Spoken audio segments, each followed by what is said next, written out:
হরে কৃষ্ণ।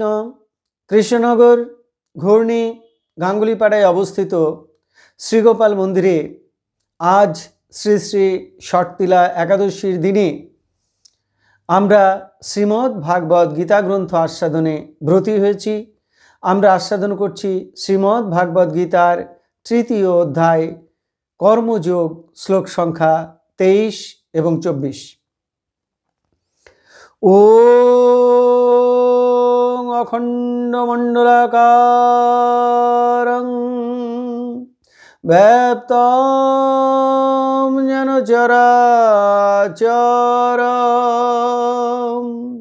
তৎপদং দর্শিতং যেন তস্मै শ্রী গুরুবে নমঃ। ওম নমো ব্রহ্মণ্যদেবায় গো ব্রাহ্মণ হিতায় চ জগদ্ধিতায় কৃষ্ণায় গোবিন্দায় নমো নমঃ। ওম নারায়ণং নমস্কৃত্যং নরং চৈব নরোত্তমং দেবীং সরস্বতীং ব্যাসং ততো জয়মুদীরয়েৎ। ওম সর্বমঙ্গলমঙ্গলে শিবে সর্বার্থ সাধিকে শরণ্যে ত্র্যম্বকে গৌরী নারায়ণী নমস্তুতে। হরি ওম তৎসৎ। কৃষ্ণনগর ঘূর্ণি গাঙ্গুলিপাড়ায় অবস্থিত শ্রীগোপাল মন্দিরে আজ শ্রী শ্রী ষটতিলা একাদশীর দিনে আমরা শ্রীমদ্ ভগবদ গীতা গ্রন্থ আস্বাদন করছি। আমরা আস্বাদন করছি তৃতীয় অধ্যায় কর্মযোগ, শ্লোক সংখ্যা 23। যদি হি অহং ন বর্তয়েং জাতু কর্মণি অতন্দ্রিতঃ মম বর্ত অনুবর্তন্তে মনুষ্যা পার্থ সর্বশঃ। এখন আমরা এই শ্লোকের অন্তর্গত শব্দগুলোর অর্থ জেনে নেব। হি পার্থ, কারণ হে পার্থ, যদি অহম, যদি আমি, জাতু অতন্দ্রিত, অনলসভাবে, কর্মণি কর্তব্য কর্ম, ন বর্তয়েম না করি, মনুষ্যাহা সাধারণ মানুষ, সর্বশ সর্বপ্রকারে, মম বর্ত আমার পথই অনুসরণ করবে, অনুবর্তন্তে। তাহলে এই শ্লোকটির বঙ্গানুবাদ কি দাঁড়ালো? কারণ হে পার্থ, যদি আমি অনলসভাবে কর্তব্যকর্ম না করি, সাধারণ মানুষ সর্বপ্রকারে আমারই অনুসরণ করবে। এখন আমরা এই শ্লোকটির অন্তর্নিহিত ভাব আস্বাদন করছি। ভগবান শ্রীকৃষ্ণ বললেন, হে অর্জুন, শ্রেষ্ঠ ব্যক্তিগণ যেমন যেমন আচরণ করেন, সাধারণ মানুষও তেমন তেমন ভাবে তাদের অনুসরণ করেন। হে অর্জুন, স্বর্গ, মর্ত, পাতাল, ত্রিভুবনের যিনি যে লোকের শ্রেষ্ঠ ব্যক্তি, তাকে সেই সেই লোকের অধিবাসীরা অনুসরণ করেন। হে অর্জুন, আমি ত্রিভুবনের মধ্যে সর্বশ্রেষ্ঠ, আমি আদি পুরুষ, আমি পুরুষোত্তম, আমি পরমাত্মা, আমি পরম ব্রহ্ম। আমি যদি অলসভাবে থাকি, কর্তব্যকর্ম ঠিক মতো পালন না করি, তাহলে আমার দেখা দেখি সকল সাধারণ মানুষ কর্মহীনভাবে, অলসভাবে জীবন যাপন করবে। তাহলে লোক সকল তামসিকভাবে আচ্ছন্ন হয়ে উৎসন্নে যাবে। তাই আমার কোনো কর্তব্যকর্ম না থাকলেও যখন যখন আমি অবতার রূপে আবির্ভূত হই, তখন তখনই নিষ্কামভাবে, অনলসভাবে, সাবধানতার সঙ্গে, উৎসাহের সঙ্গে সকল কর্তব্যকর্ম সম্পাদন করি, যাতে সাধারণ লোকও আমার দেখা দেখি উৎসাহের সঙ্গে তৎপরতার সঙ্গে যথাশীঘ্র কর্তব্যকর্ম সম্পাদন করেন। যদি সকলে যথাযথভাবে নিষ্কামভাবে কর্তব্যকর্ম সম্পাদন করেন তাহলে তারা কর্মবন্ধন থেকে মুক্ত হয়ে যাবেন। এই সংসারে পিতা, মাতা, পুত্র, কন্যা, স্বামী, স্ত্রী প্রত্যেকে যদি নিজের নিজের কর্তব্যগুলি নিষ্কামভাবে সম্পাদন করেন তাহলে সংসারটা আশ্রমে পরিণত হবে, শান্তির জায়গা হবে। প্রত্যেকে নিষ্কাম কর্ম সম্পাদনের দ্বারা মুক্ত হয়ে যাবেন। এখন আমরা আস্বাদন করছি শ্লোক সংখ্যা 24। উৎসিদেয়ুরিমে লোকা ন কুর্যাং কর্ম চেতহম শঙ্করস্য চ কর্তা সাম উপহন্নাম ইমাহা প্রজাহা। এখন আমরা এই শ্লোকটির অন্তর্গত শব্দগুলির অর্থ জেনে নেব। চেত যদি, অহম আমি, কর্ম কর্ম, ন কুর্যাম না করি, ইমে লোকাহা এই সমস্ত লোক, উৎসিদেয়ু পথভ্রষ্ট হবে, চ এবং শঙ্করস্য বর্ণ শঙ্কর আদির কর্তা, সাম হব, ইমাহা এই সমস্ত প্রজাদের, উপহন্নাম বিনাশের হেতু হব। তাহলে শ্লোকটির বঙ্গানুবাদ কি দাঁড়ালো?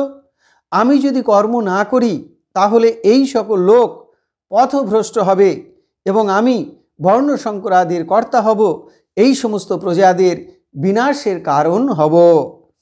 এখন আমরা এই শ্লোকটির অন্তর্নিহিত ভাব আস্বাদন করছি। এই ত্রিলোক মধ্যে ভগবানই হলেন সর্বশ্রেষ্ঠ, তিনি পুরুষোত্তম, তিনি পরমাত্মা, পরম ব্রহ্ম। ত্রিভুবনের লোক তার দেখানো পথই অনুসরণ করেন। যদি তিনি অলসভাবে থাকেন, কর্তব্যকর্ম পালন না করেন, তাহলে তার দেখা দেখি সকলেই অলস হয়ে যাবে, কর্তব্য বিমুখ হবে, কর্ম বিমুখ হবে, ফলে জগৎ সংসার উৎসন্নে যাবে। মানুষ যদি নিজের নিজের যথাযথ কর্তব্য ভুলে, শাস্ত্রাচার ভুলে স্বেচ্ছাচারিতা শুরু করে তাহলে বর্ণ সংকর উৎপন্ন হবে, কর্ম সংকর উৎপন্ন হবে, সমাজ ব্যবস্থা বিপর্যস্ত হবে, সমস্ত মনুষ্যকুল বিনষ্ট হবে।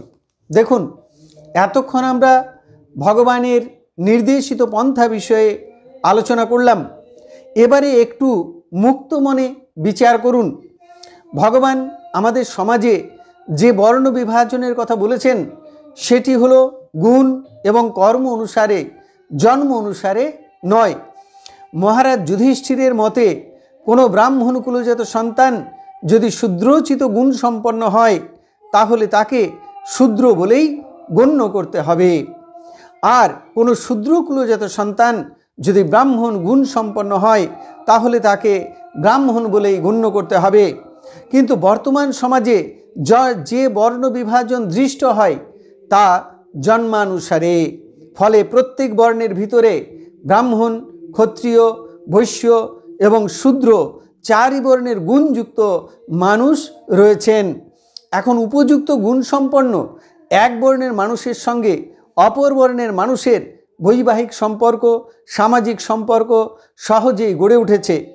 এখন বর্ণ বিভাজন এবং স্পর্শ অস্পৃশ্যের ভেদাভেদ শ্রী শ্রী চৈতন্য মহাপ্রভু, শ্রী শ্রী রামকৃষ্ণ পরমহংসদেব, শ্রী শ্রী স্বামী প্রণবানন্দজি মহারাজ, শ্রী শ্রী প্রভু জগৎবন্ধু সুন্দর, রামমোহন, বিদ্যাসাগর, রবীন্দ্রনাথ, স্বামী বিবেকানন্দ ইত্যাদি অবতার এবং মহাপুরুষদের আগমনের জন্য এবং তাদের উদার মনোভাবের সৌজন্যে বহুলাংশে কমেছে। এ যুগ মহামিলনের যুগ, এ যুগ মহাসম্মিলনের যুগ, এ যুগ উদার মানবতার যুগ। কাজেই উপযুক্ত গুণ সম্পন্ন অসবর্ণ পাত্রপাত্রীর বিয়ে এ যুগে স্বীকৃত, আইনসঙ্গত। অতএব ভগবান শ্রীকৃষ্ণের কথার প্রকৃত তাৎপর্য হল, যিনি যে বর্ণেই জন্মগ্রহণ করুন না কেন তাদের গুণ এবং কর্মের মধ্যে যদি মিল থাকে তাহলে শঙ্করায়ণ দোষ হয় না, বরং সমাজের ভেদবুদ্ধি দূর করে মানুষকে মানবিকতার স্তরে উত্তরণের সহায়ক হবে। যদি কর্মশঙ্করের কথা বলেন তাহলে একটু ভাবুন, যে একজন কর্মকার, তার পুত্র শুধু সে লোহাই পেটাবে, শুধু কর্মকারের কাজই করবে, সে কখনো ডাক্তার হতে পারবে না, ইঞ্জিনিয়ার হতে পারবে না, শিক্ষক হতে পারবে না, এটা কি কাম্য? এটা কাম্য নয়। একজন চাষির ছেলে, সে শুধু জমি চাষই করে যাবে, সারা জনম ভরে পুরুষানুক্রমে তারা কখনো ডাক্তার হতে পারবে না, শিক্ষক হতে পারবে না, ইঞ্জিনিয়ার হতে পারবে না, তারা কখনো শাস্ত্র অধ্যয়ন করতে পারবে না। এটা কি কাম্য? এটা কাম্য নয়। তাহলে ভগবান শ্রীকৃষ্ণ যে বর্ণসংকর এবং কর্মসংকরের কথা বলছেন, সেটা কিন্তু এই দৃষ্টিতে নয়। মানুষ, ভগবান বারবার বলেছেন যে আমি 4টি বর্ণ সৃষ্টি করেছি, তাদের জন্ম অনুসারে নয়, তাদের গুণ এবং কর্ম বিভাগ অনুসারে। অতএব মানুষকে তাদের গুণ এবং কর্ম অনুসারে, যোগ্যতা অনুসারে বিচার করাই যথাযথ কর্তব্য বলে মনে হয়। প্রথম অধ্যায়ে অর্জুন বলেছিলেন যে আমি যদি যুদ্ধ করি, আমার আত্মীয় পরিজন সকল ক্ষত্রিয়গণ যদি মারা যায়, তাহলে কুলের বধূরা সব বিধবা হবে। বংশ রক্ষার জন্য তাদের অন্য বর্ণের মানুষদের বিয়ে করতে হবে, এতে বর্ণসংকর উৎপন্ন হবে। কিন্তু এই শ্লোকে ভগবান বললেন, হে অর্জুন, আমি যদি কর্তব্য কর্ম ঠিক ঠিক পালন না করি, তাহলে আমার দেখা দেখি সকল লোকে কর্তব্য কর্মে অবহেলা করবে, ফলে সকল লোক উৎসন্নে যাবে, বর্ণসংকট সৃষ্টি হবে, কর্মসংকট সৃষ্টি হবে। অতএব আমি যেমন সর্বদা কর্তব্য কর্ম নিষ্কামভাবে পালন করি, তুমিও তেমনি তোমার কর্তব্য কর্ম পালন করো নিষ্কামভাবে, তাহলে বর্ণসংকর উৎপন্ন হবে না। এতক্ষণ আমরা শ্রীমদ্ ভাগবত গীতার 3য় অধ্যায় অর্থাৎ কর্মযোগের 23 সংখ্যক এবং 24 সংখ্যক 2টি শ্লোক আস্বাদন করলাম। এখন আমরা শ্রীমদ্ ভাগবত গীতার মাহাত্ম্য পাঠ করছি।